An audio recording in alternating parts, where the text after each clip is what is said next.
வேதவசனிதா அவர்கள் இன்னைக்கு விடிய வேணாலும் இந்த தலைப்பில் பேசக்கூடிய ஆள். மன்னிச்சுக்கலன்னா ஒரு 10-12 நிமிஷத்துக்கு மேலே பேசுறதில்லை. அழகாக சொன்னாங்க. நீலாம்பரி ராகம் பாடினா அவன் எங்கள் ஊரில் ஒருத்தன் சொன்னான், நான் நீலம்பரி பாடினோம்னா பிள்ளைகள் தூக்கிடும், அமிர்தவர்ஷினி பாடினோம்னா மழை வரும், புன்னாகவராளி பாடணும்னா பாம்பு வரும், ஆனால் அவன் பாடும்போது கல்யாணி பாடினா மேடைக்கு கல் வரும். அது எதுக்குன்னு தெரியல. நம்ம இப்போ தமிழ்நாட்டிலேயே பெரிய ரெக்கார்டு சேல்ஸ் பண்ண பாட்டு என்ன பாட்டு? சிங்கார வேதனை தேவம், நாதஸ்வர கலைஞரோட. அதை கேட்டோம்னா கோட்டாப்பட்டி மாரியப்பன் என்ன சொல்லுவோம், அது பிப்லாஸ்னு ஒரு ராகம், இந்துஸ்தானி ராகம். கர்நாடகில் என்ன ராகம்? ஆபேரியா. பிப்லாஸ் இந்துஸ்தானி. தேவகாந்தா இருக்காங்க. சரி இருக்கட்டுமே, அவர் சொல்லிட்டாவோ அப்படியே வச்சுக்கிடுவோம். ரைட்டு போட்டாங்க. அந்த மாதிரி அது அதிகமான விற்பனையான ஒரு இசைத்தட்டு டிம்பிளாஸ். அதே அடுத்து நம்முடைய அருமைக்குரிய சகோதரி பேய்குளத்தை சேர்ந்த பெண்மணி. பேய்குளம் நம்ம அவங்க ஊரே சொந்த ஊர் ஞாபகம். ஏன்னா 30 வருஷத்துக்கு முன்னால் அவங்க ஊருக்கு அப்போ பாவட தாவணியான சேலையான ஞாபகம் இல்லை. எங்களை பட்டிமன்றத்தை கூட்டு போயிருக்காப்புல. ஆகவே அவங்க இப்போ எங்கேயோ போயாச்சு. சந்திர புஷ்பம் கிராமத்து குயில் என்று அழைக்கப்படக்கூடிய அகில இந்திய வானொலியிலே பணியாற்றி இப்போ டிஆர்பி போயிடும். ஏன்னா ரிட்டையர் ஆகுது வயசு அந்த மாதிரி தெரியல. அதனால் அவங்க இப்போ நீங்கள் என்னமா சொல்ல போகிறீங்க, பெருகி வளர்கின்ற நாட்டுப்புற பாடல்கள். சரி வாங்கம்மா, வாங்க. நீங்கள் அந்த எங்கே போகிறீங்க? ரைட்டு கையிலே வச்சுருக்கேன். ரைட் பண்ண காளிதாசி நின்றுட்டு தான் எனக்கு கால் வலிக்கும். சமன் செய்து சீர்தூக்கும் போல் பல வென்றிருக்கும் ஐயா செல்லப்பா அவர்களே, நடுவர் அவர்களே, புத்தனேரியை சேர்த்து சொல்லுங்கம்மா. புத்தனேரி செல்லப்பா அவர்களே, எதிரணியை சேர்ந்த பெரியோர்களே, எங்கள் அணியை சேர்ந்த சகோதரர்களே, எதிரே அமர்ந்திருக்கும் என் அன்பு சகோதர சகோதரிகளே, மாணாக்கிய செல்வங்களே, எங்களது இசை ஐயா முத்தரசையா அவர்களே, அனைவருக்கும் முதல் வணக்கம். இந்த தமிழண்டா விழாவை சிறப்பாக நடத்தி கொண்டிருக்கும் எனது அன்பு தம்பி, பாசமிகு தம்பி, ஒரு கலையை ஒன்று சேர்க்க முயற்சித்திருக்கும் தமிழண்டா ஜெகஜீவனுக்கு என் நெஞ்சார்ந்த நன்றியை தெரிவித்துக் கொள்கிறேன். அனைவருக்கும் அன்புகளை திருவணக்கம் வருகிறது.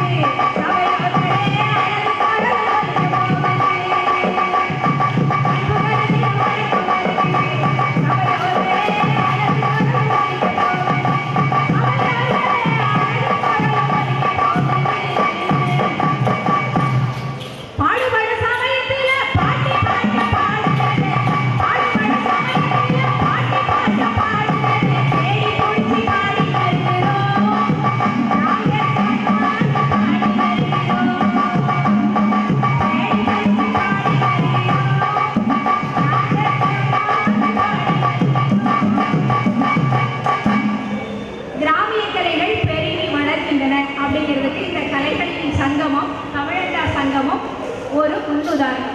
பெருகி வளரக்கூடிய ஒரு இடத்துல நம்ம உட்கார்ந்துக்கிட்டு அருகி தேய்கிறது அப்படின்னு சொல்றதுல ஐயா சொல்றதுலேயும் கொஞ்சம் அர்த்தம் இருக்கு. அப்படின்னா சில கலைகளோட பெயர்கள் கூட நம்மளுக்கு தெரியல.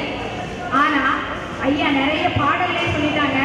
கிராமிய கலை பாடல், வில்லுப்பாட்டு, தேவராட்டம், களியாங்கூத்து, சிலப்பாட்டம், பாவக்கூத்து, நிறைய விஷயம் வரிசையா எல்லா கலைகளும் இன்னைக்கு பெருகிட்டு இருக்கு. காரணம் அந்தந்த இடங்களில் நடந்த கிராமிய கலைகள் ஒரே இடத்துல பார்க்குற மாதிரி எல்லா சங்கமம், சென்னை சங்கமம், குமரி சங்கமம், நெல்லை சங்கமம், தூத்துக்குடி நெய்தல் சங்கமம், அப்படி ஒவ்வொரு விழாவா நடத்தி நாம கிராமிய கலைகளை வளர்ப்பதற்காக பாடுபட்டு கொண்டிருக்கிறோம். இப்போ அந்த காலத்தில் இலக்கியங்களை நடுவரையா சொன்ன மாதிரி இலக்கியங்களில் இருந்தே நம்ம கிராமிய கலைகள் இருக்கு.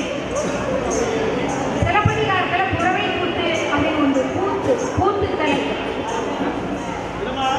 அதே மாதிரி ஒவ்வொரு கலைகளுக்கும் ஒவ்வொரு அர்த்தம் இருக்கு. ஐயா வில்லுப்பாட்டு பாடினார் அப்படின்னா திருவிழா, கோயில் திருவிழாக்கள்ல வில்லுப்பாட்டு பார்ப்பீங்க. இந்த மாதிரி சங்கமம் வச்சா பார்ப்பீங்க. நான் சின்ன வயசுல இருந்தே எனக்கு எல்லா கதைகளும் தெரியுது அப்படின்னா அதுக்கு நான் கோயில் திருவிழாக்களில் பார்த்த வில்லிசை ஒரு காரணம். எங்கள் நிலையத்தில் அகில இந்திய வானொலியில் அனைத்து கலைஞர்களுக்கும் வாய்ப்பு கொடுத்து எல்லா கலைகளையும் நான் பார்த்ததால என் ரத்தத்தில் அந்த கிராமிய கலை ஊறி வளர்ந்துருக்கு. எங்கள் அப்பா ஒரு காவடி சிந்து பாடகர், எங்கள் அம்மா ஒரு நாட்டுப்புற பாடகர்.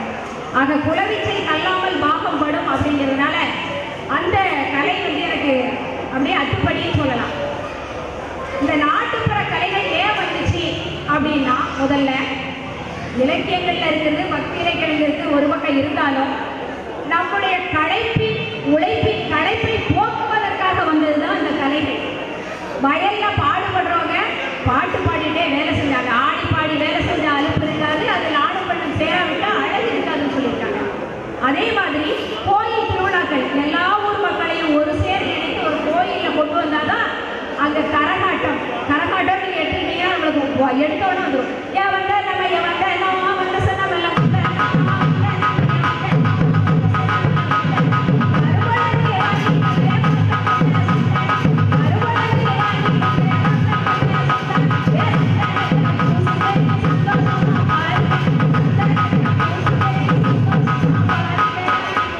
அதே மாதிரி கும்மி. இப்போ எங்கள் அணியை சேர்ந்த பார்த்தசாரி கூட அவங்க நவீன கும்மி பாடினாரு. ஆனால் அந்த காலத்தில் கோயில் திருவிழாக்களை இப்போவும் உண்டு, இன்னைக்கு வரைக்கும் உண்டு, இனிமேலும் இருக்கும். ஏன்னா அம்மன் கோயிலில் முளைப்பாரின்னு ஒன்று போடுவோம். அந்த முளைப்பாரிக்கு பெண்கள் எல்லாம் சேர்ந்து கும்மி கொட்டுறாங்க. அதுக்கு பல ஊர்களில் இருந்து கும்மி பாட்டு சொல்லி கூட பார்த்தசாரதி நண்பர் கூட அதுக்கு போயிட்டு இருக்காரு. இப்போ சொல்லி கொடுத்து அந்த ஆட்டத்தை மிகைப்படுத்தி அந்த காலத்தில் 4 தட்டு 2 தட்டு 4 தட்டு 8 தட்டு 16 தட்டு கும்மிகள் சுற்றி சுற்றி உண்டு. இப்போ அவ்வளோ தட்டையும் சேர்த்து வச்சு இப்போ விளையாடுறாங்க. ரொம்ப வேகமாக கூட ஆடுறாங்க. ரொம்ப வேகமாக கும்மி ஆடுறதுக்கு சில பாடல்கள் இருக்கு. அதே மாதிரி மெதுவாக கும்மி ஆடுறதுக்கும் இருக்கு. தன்னே நானே நன்னே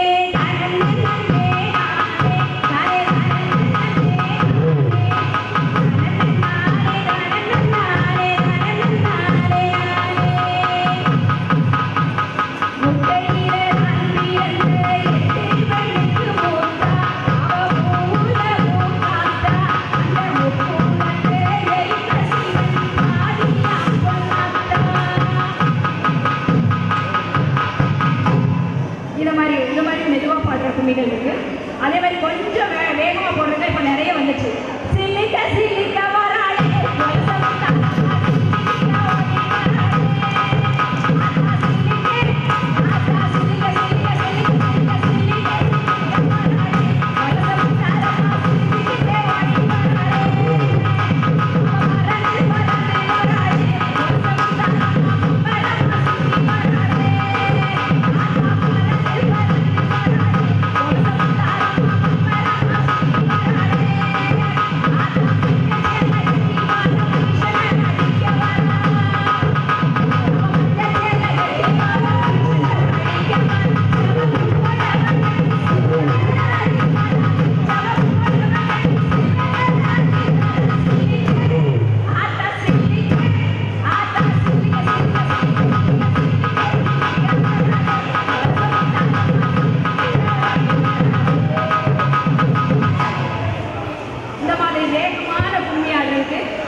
அப்படிங்கிறதுக்கு இது ஒரு காரணம்.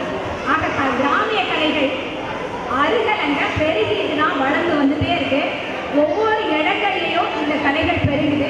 அதே மாதிரி வில்லிப்பாட்டில் சொன்னேன், கரகு சொன்னேன், காவடியாட்டம் நீங்கள் பார்த்துருப்பீங்க. முன்னாடி வந்து வைகாசி விசாகத்துக்கு இந்த பழனிக்கு ஒவ்வொரு இடத்துக்குமா காவடி எடுப்பாங்க தைப்பூசத்துக்கு. ஆனால் இப்போ நிறைய திருவிழாக்களாக அவங்களால நமக்கு எல்லா திருவிழாக்களையும் காவடி எடுக்கிற வழக்கம் இருக்குது. காவடி நம்ம சென்னிகுளம் அண்ணாமலையார் காவடி சிந்து பாடல்கள் மட்டும் இல்லாமல் நிறைய வழிவழி சிந்து பாடல்கள் கூட இருக்கும். நம்ம ஊரில் இருந்து திருச்செந்தூர் வரைக்கும் நடந்து போனாங்க அப்படின்னா அந்த காவடி அந்த ஊர் பேரை வந்து பெருமையை பேசிக்கிட்டே வந்து திருச்செந்தூர் வரைக்கும் வழிவழி சிந்து பாடிட்டு கூட காவடி ஆடுவாங்க. சாரி சிம்மநகரா துலங்குதே பொன்னகரா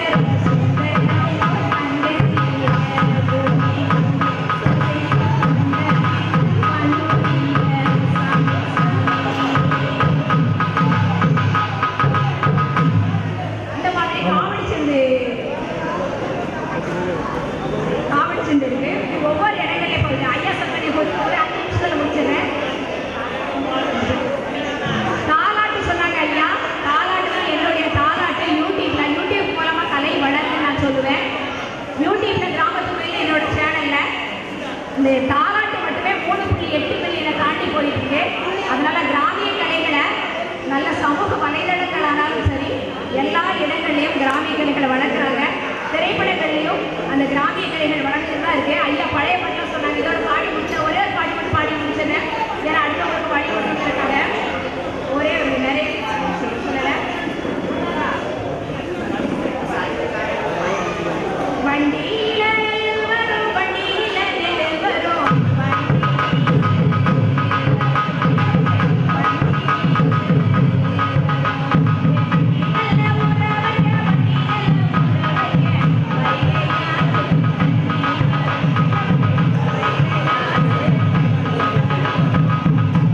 இந்த மாதிரி எல்லா படங்கள்லையும் எல்லா கலைகளை கிராமிய பாடத்தை எடுத்து திரைப்படங்கள்ல இருக்காங்க.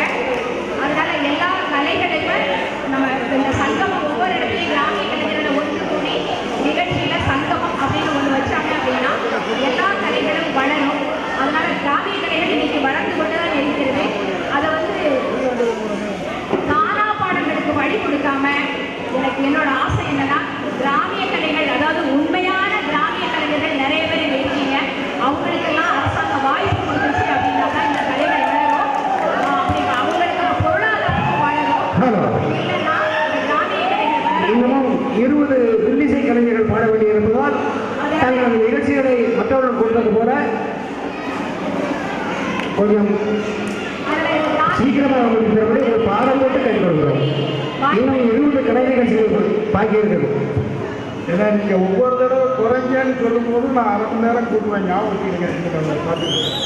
என்ன நாங்களும் காலையிலேருந்து வந்து இங்கே வந்து சும்மா உட்காந்துட்டு இருக்கிறேன்.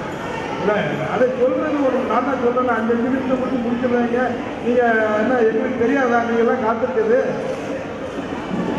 ஒரு மனமுறை வேணும். அதுக்கு என்ன நாங்களும் 4000 ஊரை பார்த்தா இருக்கலாம்.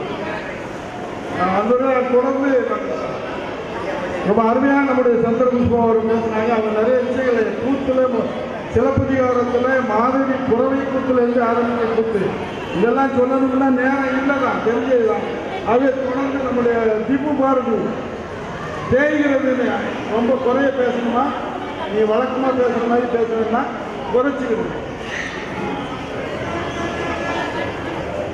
இந்த இடையில தயவு செய்து பேசாதீங்கண்ணே, அது வந்து அவமானப்படுத்துகிற மாதிரி.